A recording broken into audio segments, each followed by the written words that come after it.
Hi, this is Raj from Sportscars. On this very cold day, I'm going to do a quick video about a topic which I get asked about a lot, just like a couple of the others I've done recently, which is, does mileage matter? In terms of, do I buy a low mileage car? Do I buy a high mileage car? Do I buy an average mileage car? The question is quite a complex one in terms of what the answer is, because it all depends on what your future use is going to be, how much you want to spend, and obviously what budget you've got to potentially do on repairs. Now, I would say that higher mileage cars shouldn't necessarily be dismissed, and in fact they should be looked at more favourably than possibly the market does perceive them, because I've got a couple of cars in here which are higher mileage, and in terms of their mechanical condition, their look, there is no sort of physical appearance differences between my high mileage cars and my very, very low mileage cars. So I'll give you an example. So the Boxster there, 981 Boxster S 2012, that's covered a very low mileage. From memory, I think it's around 26,000 miles. Let me just look it up quickly. So, yeah, it's covered 26,000 miles. Absolutely stunning condition on the inside and out. And it's been fastidiously maintained at Porsche main dealers. That car is selling at a premium for that reason, because it is a very low mileage car. And in all honesty, the Boxsters, just like all these cars, are the perfect all year round, possibly not in the snow, some of these, but they are perfect all year round, all weather, all occasion type cars. They're all very practical. They're all very reliable. So it's not unusual to see a lot more miles on a Boxster like that, because it is just so drivable and it's so easy to enjoy in the summer. And then looking at this car, this is it's actually a 30th of December 2011 991 Carrera S Coupe. So similar era, but this car's covered 73,000 miles. Now, looking at it, you can't tell, obviously, from an aesthetic standpoint, that it's covered that mileage, and I'll show you the insides actually, so we can compare how they look on the inside, because it's lovely blue key here. The leathers don't look particularly worn. The centre console isn't worn out. There's no like ripped steering wheel or any sort of hint that this car has covered like a higher mileage than, let me just open up the Boxster, than this car. Yes, obviously they have different options, but all the plastics are the same standards. The centre console is actually the same. Steering wheels are of the same quality. Leather's obviously the same. It's all the same era, all the same quality of plastics and fittings. That car doesn't sort of like rattle and shake over bumps compared to this one. So what I would say is buy on condition. So when I say condition, I mean not only how it looks, but also what is the history, the service history. Has it just had the bare minimum, or potentially not even the bare minimum of servicing because it's low mileage? Some cars I've rejected because they've maybe missed a service for 5 years or 6 years because they've been in storage, being sort of like kept pristine, but actually when they actually then, after that period of sitting, get recommissioned, whatever, it's normally thousands of pounds, because there'll be a lot of things that have perished in that time when the car hasn't been used. These cars do actually perform better when they're used more frequently, they're serviced regularly, and you proactively maintain things. So for example, you get the coolant pipes at the front refreshed, you get the top mounts, the lower arms, the anti-roll bar drop links,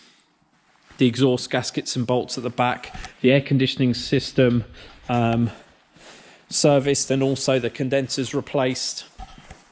There's so many things that sort of need doing over and above servicing. So what I tend to find is that cars with sort of average mileage or slightly higher, if they've been in the right ownership hands, they've actually had more money spent on them ahead of time. So proactively, things like the parts I mentioned, suspension components, exhaust bits, and obviously been serviced on time, because the car does actually tell you it needs to be done every 20,000 miles in it, or 2 years.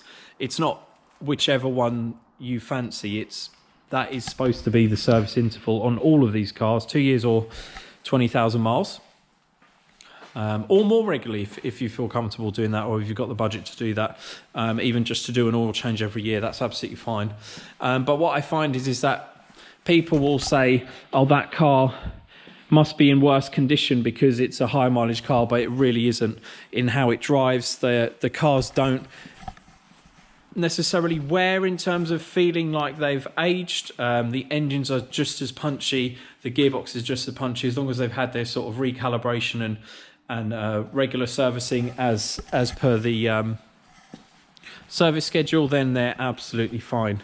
And I do actually like finding cars of a range. So I do like the low mileage cars, but I don't specifically just want low mileage cars, because I realise that the high mileage cars are actually more in someone's budget than the low mileage cars. So there is a big price difference, but what I'm trying to say is you don't get an inferior car because you've got a higher mileage example. Just make sure it's had all of the maintenance done on time, and possibly suspension components refreshed. But I would say even low mileage cars like this one here, this will still have needed age-related maintenance, like lower arms, possibly top mounts, possibly coolant pipes, because those bits perish regardless of mileage. So don't think because you're getting a low mileage car that the maintenance bills are going to be less. I would argue in some cases they're actually going to be more, because the car's been used sparingly, and when you start to if you do start to use it, then you might find that bills will crop up, because things like the suspension arms start creaking. You get an advisory for exhaust gaskets and bolts at the back, things of that nature, as well as obviously the servicing. And as I said, I love enjoying all of these cars, this particular era, 2009 to 2015, or some of them are actually 2016 they go up to. But this for me is the golden era of the modern Porsche, particularly Boxsters, Caymans, 911s, Carreras, Carrera S's, Boxster S's, Cayman S's. I think they are a fantastic ownership prospect. I don't think they're scary ownership prospects, regardless of mileage. People call me and say, oh, if it's done 80 or 100,000 miles, is it likely to have issues where it starts falling apart? And I'm very much of the... I've seen examples with very high mileage, well, a UK perceived high mileage, and there's been no issues of things are starting to fall off the car, or there's excessive corrosion or anything like that. Obviously, if you don't look after a car, then you don't look after a car. So there may be issues that creep in along with high mileage, but it's not the high mileage that's causing those issues. It's other factors such as not caring for the car, not regularly servicing it, possibly not cleaning it regularly and leaving it with salt and grime underneath the whole winter and not washing it. There are the high mileage can be an indicator of, let's say, a less than optimal owner, but it's not. They're not mutually. They're not exclusive. So you won't necessarily have a high mileage. All high mileage cars are rough and need a lot of work. It's very much independent of that. You could get low mileage cars, as I've said, that need a lot of work, as well as high mileage cars that need a lot of work, and vice versa. So I try and find the whole range of mileages, but that have been looked after regardless of mileage, so that even if they're low mileage, they have been serviced every 2 years and not sort of missed it because they've only covered a few hundred miles in 2 years. They should still be checked out and at least have an oil change, because oil doesn't last indefinitely, and with these being expensive complex engines, you'd want to make sure it has the best oil possible, regardless of whether you think it will survive. You want to sort of treat these as they deserve to be treated, which is as collector's pieces, as I think modern sculptures, modern works of art.